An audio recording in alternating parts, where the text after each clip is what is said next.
welcome to the show where we share the stories of the many who intersect with our healthcare system but are rarely heard from. My name is Kevin Poe, founder and editor of Kevin MD. Rate and review the show at kevinmd.com/rate. Subscribe at kevinmd.com/follow. Today we welcome back on the show Wendy Schofer. She's a pediatrician. Her latest Kevin MD article is titled, "It's Time to Flip the Script on Peer Evaluations." Wendy, welcome back to the show. Thank you, Kevin. It is wonderful to be back here with you. And I feel like we are making some good connections here. It's like a standing date now. Wonderful. Always welcome to come back on the show. And for those who want to hear more about Wendy, just go back and listen to her prior episode. So I want to jump straight into this article, and it's titled, "It's Time to Flip the Script on Peer Evaluations." Now, for those who didn't get a chance to read your article, just walk my audience through it and share the story of why you decided to write it. Yeah, so it was actually like all of my articles, it's so much about my personal reflection and experience and how I've recognized that I'm not alone with this. Mm-hmm. So what I really noticed was with my last peer evaluation that was coming up, how I was so nervous about opening it up and how I was going to receive what I perceived or anticipated would be criticisms and how I could improve what needed to be changed in my clinical practice. And I started thinking right away of all the things I needed to change. Mm-hmm. So I was being preemptive on that one. And I just noticed as I was going through the evaluation, how I was automatically going to where was I subpar, on that 1 to 5 scale, where were the ones and twos, Mm-hmm. and there weren't any. And so I felt relief. And then I was like, okay, well, 3, I guess I'm adequate on some things. I got some of that, got some 4s that were, doing better. And then 5s that were, hitting it out of the park. And I was just kind of processing all of this, like how, of course, I went to where was I being deficient.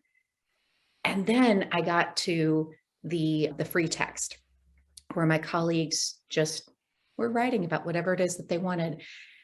And it was a complete flip, I guess you'd say, flip of the switch, where I read it and it said, Dr. Schofer is a joy to work with. I love hearing her laugh in one of the patient rooms. Her laughter is contagious. Somebody else said that my positive attitude is contagious, skilled in pediatric abilities, like all these things that I was like, oh, whew, take a deep breath. Mm-hmm. Hold on a minute. I can't believe I was so dreading this going into it. And then I felt like they actually see me and they see what I'm bringing. And it was really validating for me. And it made me think so much more about how we can use peer evaluations to help each other the way that this honestly helped me. So tell me about that peer evaluation process for those who are outside of our physician world. How often do they occur and who actually does the evaluating? That's a great question. I got to tell you, over COVID, pre-COVID, post-COVID, that's all different. This is actually the first one that I had received in 2 years, which is also why I kind of got a little bit apprehensive about it because it was a long time coming. In my previous roles and previous timeframes pre-COVID, I would receive these evaluations, I would say every 6 to 12 months. Mm-hmm. And it felt like I was always being asked for evaluations because we would get emailed about different people at different times. And so I can't speak to a particular rotation that it's on. Everywhere's a little bit different, and it depends on, which colleagues you're evaluating. Now, you read your evaluation and a proverbial light bulb went off in terms of how we can use these going forward. Talk more about that.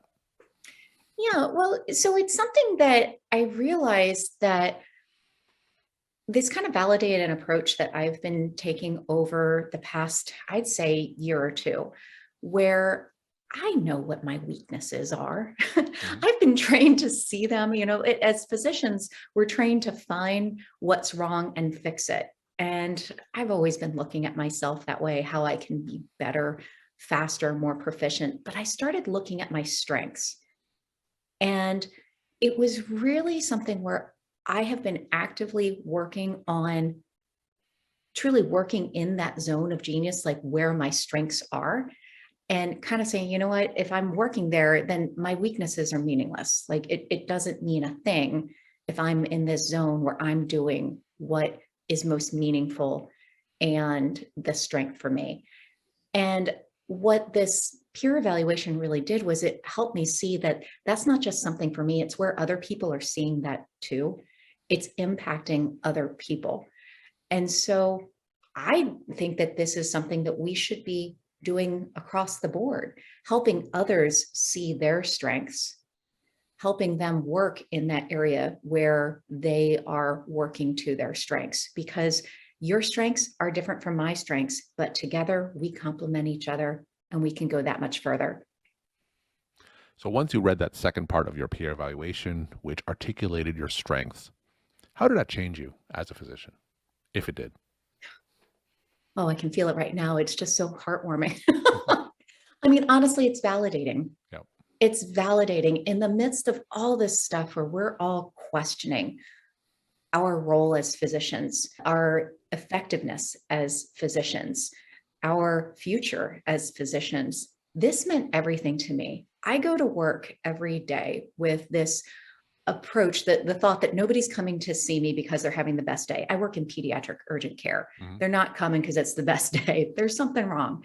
But I'm determined that they will have a better day once they see me. And that approach that I have been, just kind of, it's just kind of like my mantra in the background. Mhm. I can see how it's impacting my patients, definitely how it's impacting me, because I know the bar that I'm setting for myself and that interaction, but it's also impacting my colleagues as well. It's helping their day. It's helping the entire environment. And so seeing that pretext is really validating that I know I'm on the right path. So for those clinicians who have to perform peer evaluations, what kind of recommendations do you have for them to make it more constructive from what they may be doing? Yeah. So what I have been looking at, so after I got this peer evaluation, I've been receiving more requests Mhm. for my peers, and I am actively looking at how can I, first of all, fill in the free text, because the little radial buttons and checking in, ones and fives, it just doesn't have as much meaning as that free text.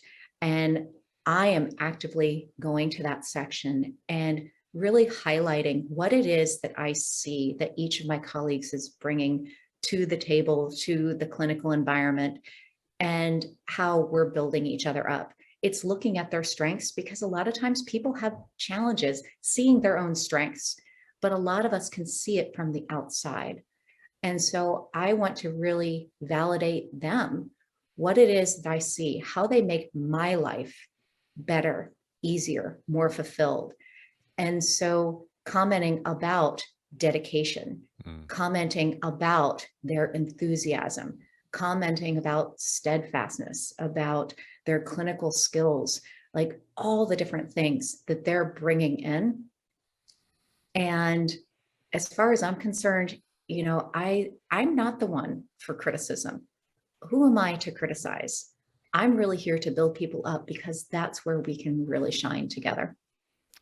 So within this framework of peer review and focusing on strengths, if you are supervising someone that you feel you could constructively see room for improvement, how would you approach Mhm. that?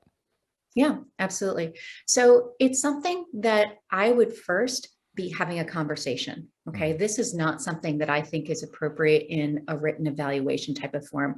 I think that that's something to really have a conversation about what they're seeing, what their experience is, because we are so much more critical of ourselves than other people are. And so trying to understand what it is that they're experiencing and seeing first, I think that that's really the key. Instead of me just coming in and saying, you got to do this differently, you got to do it better. I've been on the receiving end of that.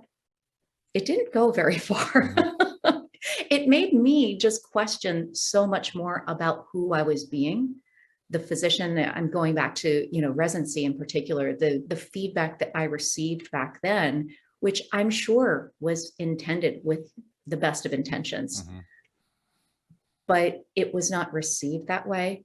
because we weren't building something together. It was just me seeing that there were yet additional things that were wrong with me. And so, how can we build that together, build that connection, the communication, and the teamwork? Because ultimately, that's what medicine is. It's not about one physician being some superhero, able to do anything, anywhere. We're well beyond that. And how can we really identify where we work at our best and then complement ourselves with others? Because it's all about that team working it together. We're talking to Wendy Schofer. She's a pediatrician. Her latest Kevin MD article is titled, "It's Time to Flip the Script on Peer Evaluations." Wendy, what are some of your take-home messages that you want to leave with the Kevin MD audience? Oh my goodness, I appreciate that opportunity. So I think it's really an opportunity for us to spotlight what's going well. And part of that is, where I'm looking at the strengths, those are things that when we work to our strengths, everything works a lot better. Mhm. But it's also just taking that moment to ask ourselves, let's find what we want to focus on. What is the good? Because when we focus on things, we create more evidence for it. So keep on coming back to that. What's good, what's strong, what's going right. Our brain's always going to offer all the crap that's going on in the background. But when we have an opportunity to really focus on what we want to see more of, we can amplify that. Wendy, thank you so much for sharing your time and insight again. Thanks again for coming back on the show. Thank you so much, Kevin. Such a pleasure.